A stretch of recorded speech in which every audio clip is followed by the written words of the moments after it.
Assalamualaikum semuanya. Lahir 30 Maret 1943 dan meninggal 13 Agustus 2007. Dia adalah saksi sejarah terjadinya gerakan 30 September 1965 oleh Partai Komunis Indonesia G30 SPKI, dan ialah penemu lokasi pembuangan jenazah para jenderal pahlawan revolusi Lubang Buaya, Jakarta Timur. Lantas, bagaimana ceritanya? Silakan menyimak. Kebagian jaga malam pada 30 September 1965, anggota polisi berpangkat agen polisi 2 itu bertugas menjaga guest house di Jalan Iskandar Syah, Jakarta bersama rekannya Sutarso. Menjelang subuh, tepat pukul 4.30, 1 Oktober 1965, tiba-tiba terdengar rentetan tembakan. Dia meminta rekan jaganya tetap menunggu di pos. Sukitman lantas bergegas mengayuh sepeda mencari sumber bunyi tembakan. Tidak lama, dia tiba di lokasi asal suara tembakan yang ternyata dari rumah Brigadir Jenderal D.I. Panjaitan. Keberadaan Sukitman langsung diketahui orang-orang yang berpakaian tentara.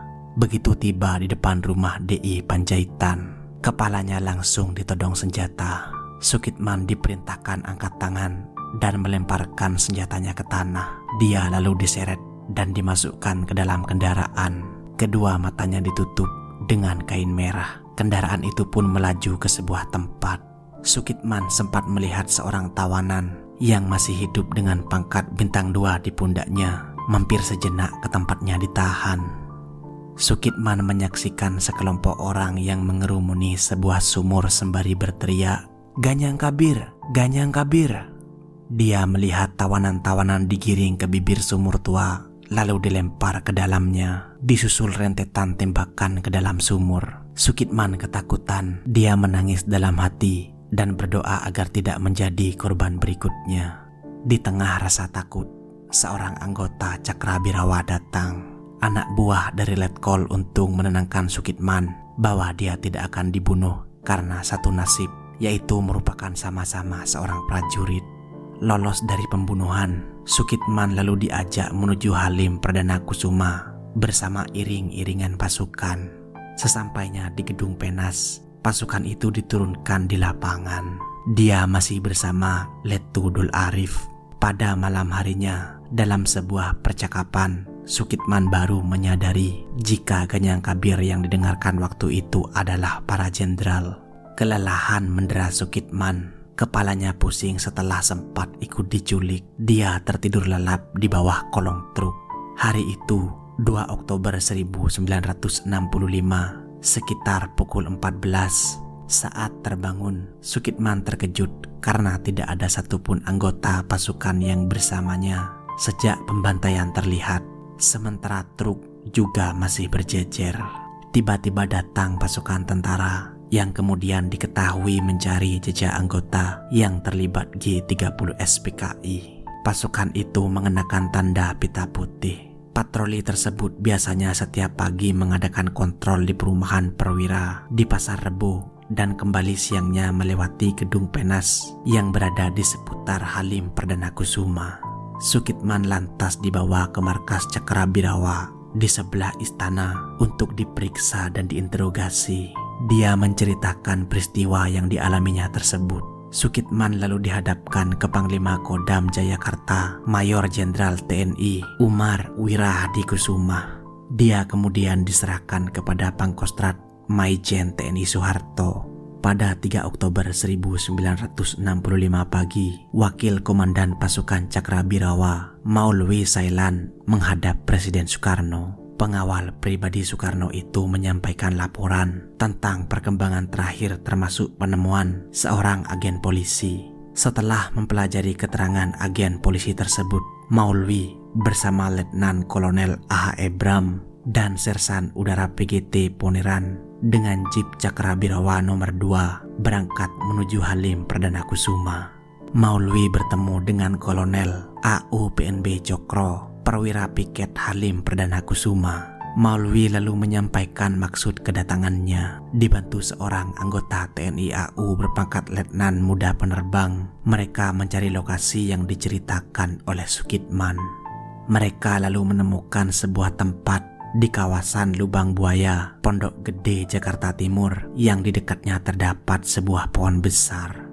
Ditemukan sebidang tanah yang sudah tidak digunakan, tetapi terlihat tanda mencurigakan seperti baru dipakai. Di tempat itu, tumpukan dedaunan disingkirkan dan terlihat permukaan sebuah sumur tua.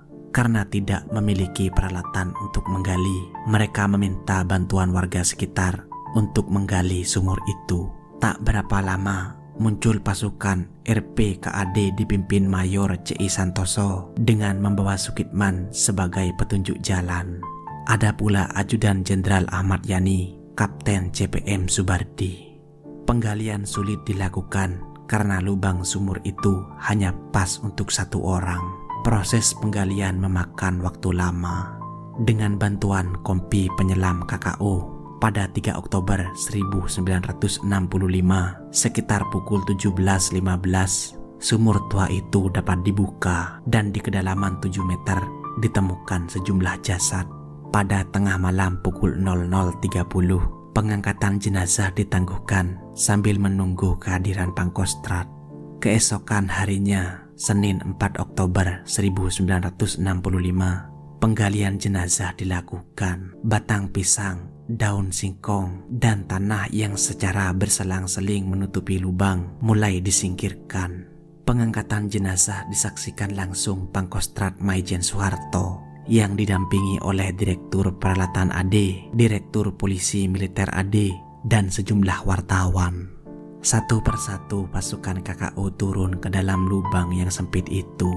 Pukul 12.05, anggota RPKAD Kopral Anang turun lebih dulu ke lubang buaya. Dia mengenakan masker dan tabung oksigen. Anang mengikatkan tali pada salah satu jenazah. Setelah ditarik, yang pertama adalah jenazah Letu Pierre Tendean, Ajudan Jenderal Nasution. Pukul 12.15, Serma KKO Suparimin turun. Dia memasang tali kepada salah satu jenazah, tapi rupanya jenazah itu tertindih jenazah lain sehingga tak bisa ditarik. Pukul 12.30, giliran Praku KKO Subekti yang turun. 2 jenazah berhasil ditarik, lalu Serma KKO Suparimin turun untuk kedua kalinya. Dia berhasil mengangkat beberapa jenazah. Dengan demikian, sudah 6 jenazah yang ditemukan. Kapten Winanto kemudian turun ke dalam sumur dan membawa jenazah Brigjen DI Panjaitan. Sukitman meninggal dunia pada Senin 13 Agustus 2007 dalam usia 64 tahun sekitar pukul 7 pagi. Sukitman meninggalkan seorang istri, 3 anak, dan 7 cucu. Jenazah Sukitman lalu disemayamkan di kediamannya di Jalan Pramuka, Kecamatan Pancoran Mas, Kota Depok sebelum dimakamkan. Indra Lesmana, putra ketiga Sukitman, tidak dapat menahan rasa haru. Sambil berurai air mata, Indra menjelaskan bahwa ia sangat bangga karena bapaknya selama hidup dapat berguna bagi bangsa dan negara. Atas jasa-jasanya, Sukitman mendapatkan kenaikan pangkat dari AKP menjadi AKBP. Indra mengatakan bukan kenaikan pangkat yang membuat bapaknya bahagia, melainkan selama dalam hidupnya ia bisa memberikan sumbangsih terhadap negara Indonesia. Itulah kisah Sukitman, seorang polisi yang menjadi saksi mata tragedi pembantaian di Lubang Buaya. Terima kasih sudah menonton. Ciao, hasta luego.